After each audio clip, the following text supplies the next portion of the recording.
The Lost Beasts of Europe. Echoes of ice and bone. The terrain itself once appeared to be alive, a frozen world carved by relentless ice and howling winds, where the earth shook under the weight of giants and shadows spanned limitless tundra.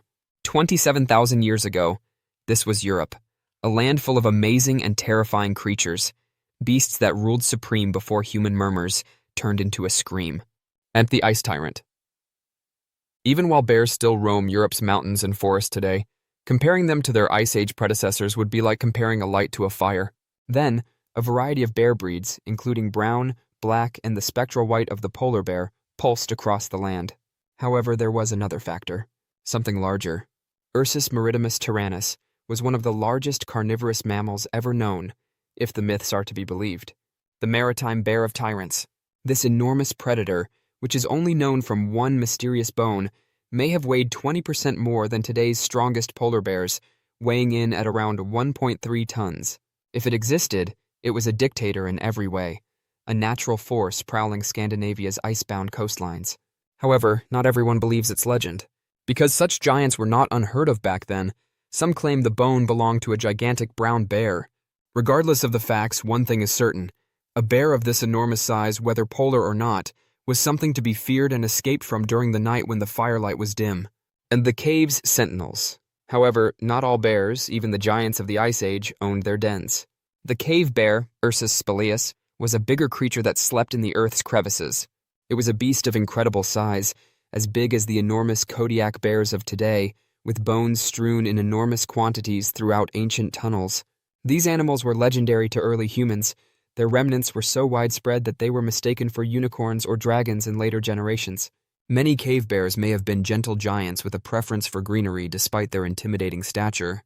However, softness was not tolerated during the Ice Age. All of them suffered from the wounds of combat. Some resorted to flesh, while others to scavenging. Stories of broken spines and the reverberations of intense fights during mating season are told by their bones. The fact that even the most fearsome of hunters were aware of the power of an angry bear is evidenced by the fact that even the enormous cave lions, golden ghosts of the icy plains, fell before them. The deep cold's wolves.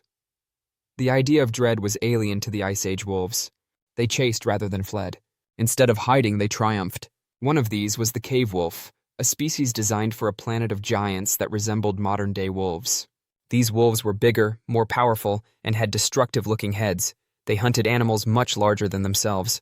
Their old, chipped, and blue teeth tell of monsters that ate bone itself, stealing from the frozen terrain anything they wanted. And when winter's hold tightened, they gained the courage to prowl bear dens and eat the titans who slept inside. They were monarchs of the cold because of their savagery and limitless appetite. The nightmare of bone crushing. Even the wolves were aware of their opponent, though. Something even more unrelenting was there. The hyena of the cave. The Ice Age's real horror.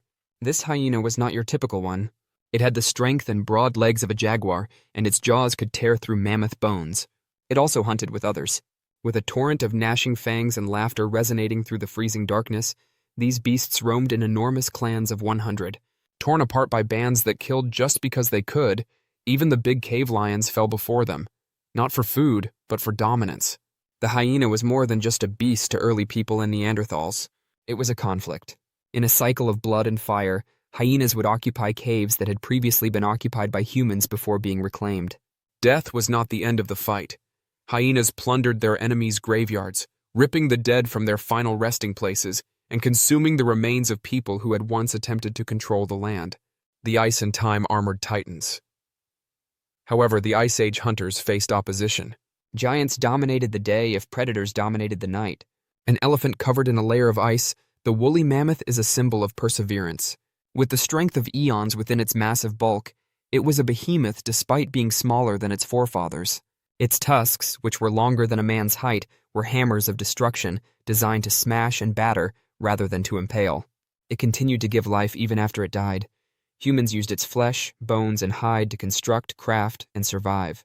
The woolly rhino, a creature as obstinate as the ice itself, stands next to the mammoth. It carried a weapon more terrifying than any predator's claw, a man-sized horn designed for both defense and combat. It makes sense why people hardly ever hunted them. A charging rhino was an avalanche of flesh and fury, a creature best left to its freezing domain. whereas a mammoth might be defeated with patience and traps. Then came the megaloceros, the legendary stag and huge deer. It had enormous antlers that were wider than two men standing apart, and it was 10 feet tall. Seeing it meant witnessing nature in its most magnificent state, but even this splendor was not immune to the ravages of time.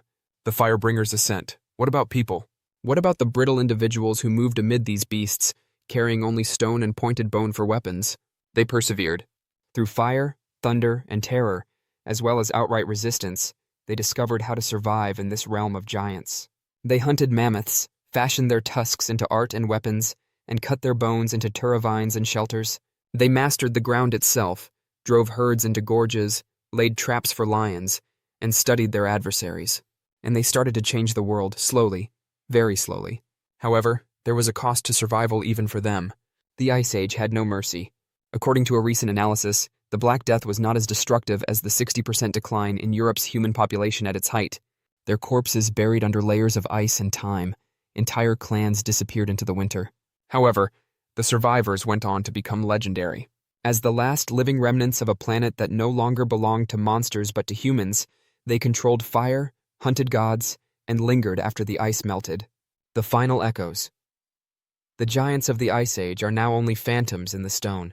The wolves who formerly broke bones now creep through woodlands on softer paws. The hyenas no longer laugh, and the mammoths have gone silent. However, the echoes are still there, inscribed in stone and fossils, in our ancestors' bones, and in the fire that still burns within of us. Long ago, we walked with monsters for once, and we persevered. Thanks for watching. Please like, share, and subscribe for more interesting videos.